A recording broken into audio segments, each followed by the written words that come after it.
Hello, and thank you for joining us for our new series, Open for Justice. My name is Damon Daniel, President and CEO of the Adult Group Against Crime. Open for Justice is a new series that we're introducing that's going to feature unsolved homicides as well as missing persons. You're going to hear from case detectives as well as family members of those who've gone missing, as well as those who have cases that are unsolved. And most important, we need your help in all of this, because these cases have one thing in common. They're still open for justice. There's key information that we're looking for and that you can help. So keep tuning in and keep sharing these videos with your family, friends, and loved ones as well. Thank you so much for tuning in. Thank you.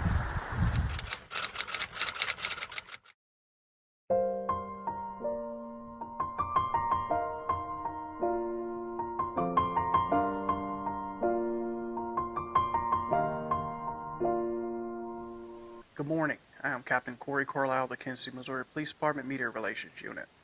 Today I'm going to speak to you about Asaan Williams. He's a victim of a homicide on March 13, 2015 at approximately 6:43 p.m. On that date and time, officers were dispatched to 38th and Kensington on a reported shooting. Upon arrival, officers located a victim on the ground suffering from multiple gunshot wounds. The victim was transported to an area hospital where he later unfortunately died from his injuries, and that victim was later identified as Asaan Williams.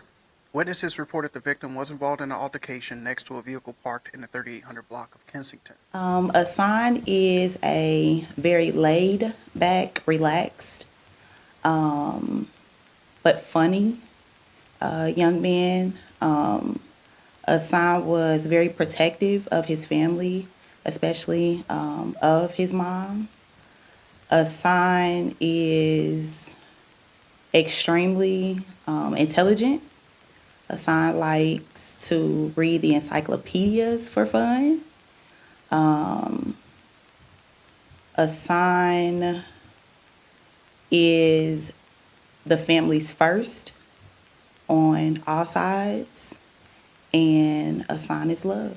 He represented love to me in every aspect. I don't even know how to describe having that missing piece. I just know that it's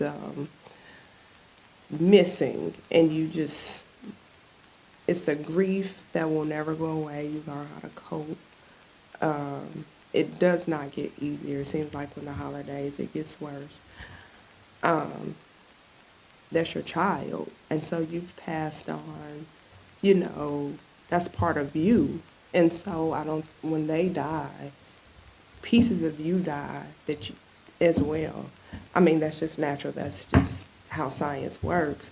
And so if you ask most parents, they felt something when their child was passing, and I felt that. And so that a piece of me died with that. So it's just the unnatural of living with my child not here. It's the unnaturalness of not only did I lost my only child, the unnaturalness of I don't have any more children. It's the unnaturalness of I won't have grandkids. All of these are unnatural.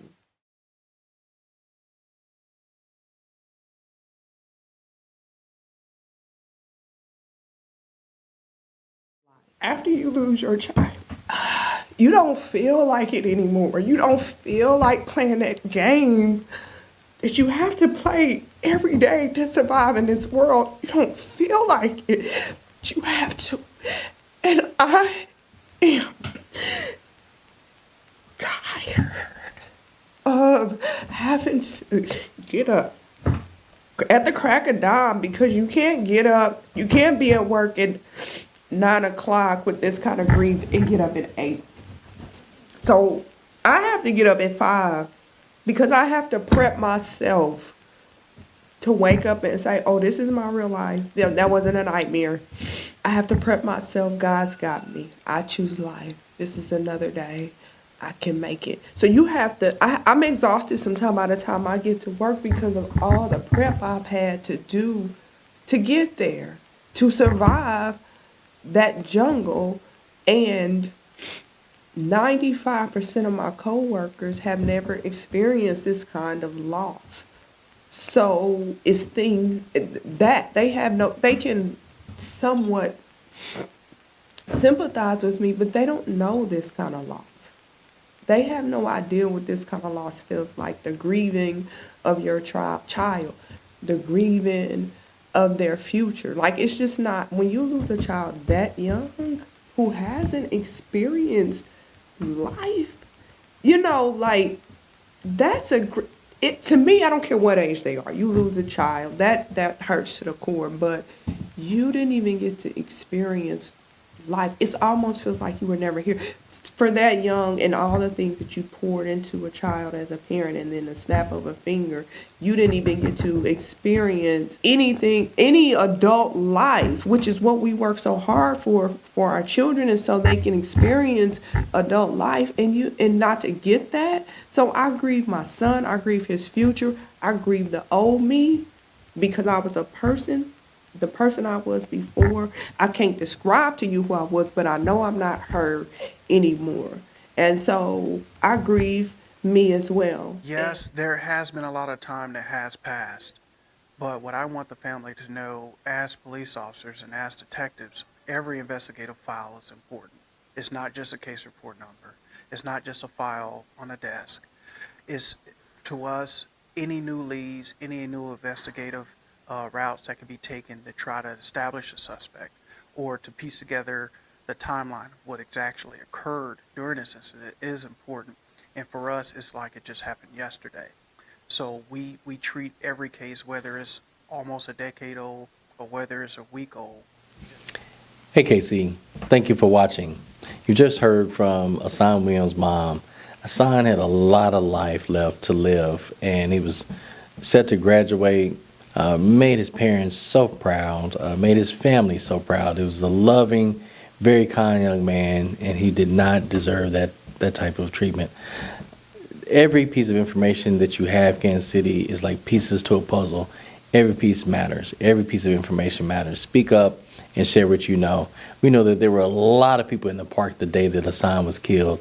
We also know that there was a white car that pulled off too. There's so much information out there. There's so many pieces that need to be put together. Someone's seen something, someone has heard something. Please share this video. Let's make sure that we touch the hearts and minds so that this family can get the justice and the closure that they so need.